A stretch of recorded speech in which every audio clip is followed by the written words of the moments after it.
अगं ताई, तू invisible cord piping कशी करते? ब्लाऊजची फिनिशिंग खूपच छान दिसते. अरे बापरे, किती त्या कमेंट. चला आजच्या व्हिडिओमध्ये तुम्हाला सांगते.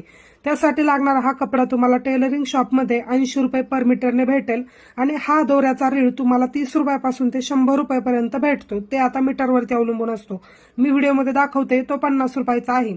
लागणारा कपडा कसा चॉईस करायचा? ब्लाऊजमध्ये जो काही गोल्डन कलरचा, सिल्वर कलरचा शेड असेल त्याच्यानुसार पायपिंगचा कपडा घ्यायचा. पायपिंगसाठी लागणारा कपडा तर चॉईस झाला. आता आपण तिरक्या पट्ट्या कट करून घेऊया. त्यासाठी मी इथे तिरकस 1.5 इंचा इतकी पट्टी काढून घेतलेली आहे. तुम्ही 1.25 इंचाची काढली तरी चालेल. आता सुरुवातीला जर तुम्ही करत असेल तर 1.5 इंचाची काढा, म्हणजे कुठेही कमी पडणार नाही. दोऱ्याच्या मदतीने मशीनवरती मी एकमेकांना पट्ट्या जॉईन करून घेतल्या. त्यानंतर तुम्हाला लागणार आहे सिंगल दाब.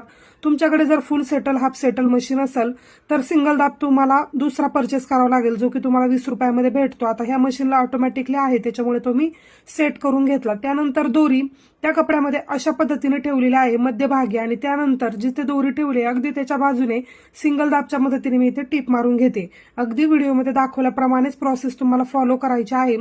आता ही प्रोसेस करत असताना ब्लाऊजची फिटिंग झाल्यानंतरच तुम्हाला पायपिंग करायची, म्हणजे गळ्याचा आकार जो आहे तो अगदी गोलाकार, चौकोन, पंचकोन हवा तसा भेटतो. पायपिंग तर आपली रेडी झाली. आता ब्लाऊज आपण सर्व रेडी करून घेतलाय. त्यानंतर थोडंसं 1/2 इंच अंतर सोडून ज्या बाजूने आपण दोरी ठेवून टीप मारली होती त्या बाजूने अशा पद्धतीने अगदी खाचेमध्ये टीप मारून घ्यायची. कुठेही ओढायचं वगैरे नाही. जो काही दोरा किंवा पायपिंग आपण बनवलेली आहे ती सुद्धा एकदम लूज सोडायची आणि त्यानंतर 1/2 इंच मार्जिन सोडून अशा पद्धतीने मी इथे पायपिंग जोडून घेतलेली आहे. दोन्ही बाजूने तुम्हाला दाखवते म्हणजे अगदी लक्षात येईल. हे जोडून झाल्यानंतर आता समोर जे काही आपण एक्स्ट्रा थोडंसं मार्जिन सोडलं होतं तिथे फोल्ड करून घ्यायचं, म्हणजे आपली पायपिंग लॉक होते. जसं आपण फोल्ड केलं तसं टीप मारायला सुरुवात करायची. आपली आधीची जी काही टीप आहे पायपिंग जोडताना आपण मारलेली, सेम त्याच टीपवरती टीप मारून घ्यायची. संपूर्ण गळ्यावरती हीच प्रोसेस फॉलो करायची आहे. तिथे टीप मारून झाल्यानंतर फायनली आपल्याला जी काही पायपिंग आहे ती आपली भेटते. आता जो काही आपला आतला एक्स्ट्राचा कपडा आहे, कारण की आपण 1.5 सेंटीमीटर इतकी पट्टी काढली होती त्याच्यामुळे ती बरीच मोठी होते.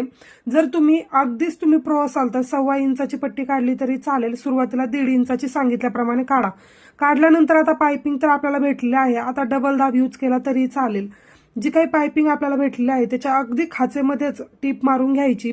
कुठेही आजूबाजूला जाता कामा नये. एकदम छान कॉर्ड पायपिंग तयार होते. तुम्ही सुद्धा नवीनच ट्राय करत असाल तर नक्की करा. कस्टमर सुद्धा अगदी खुश होऊन जातं.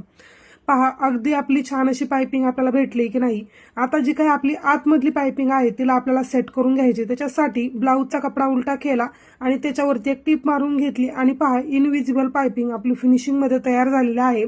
कशी झाली ते सुद्धा कमेंट करून सांगा आणि तुम्हाला ही मेथड कशी वाटली ते सुद्धा नक्की सांगा आणि तुम्ही सुद्धा एकदा ट्राय करून पहा. बाय.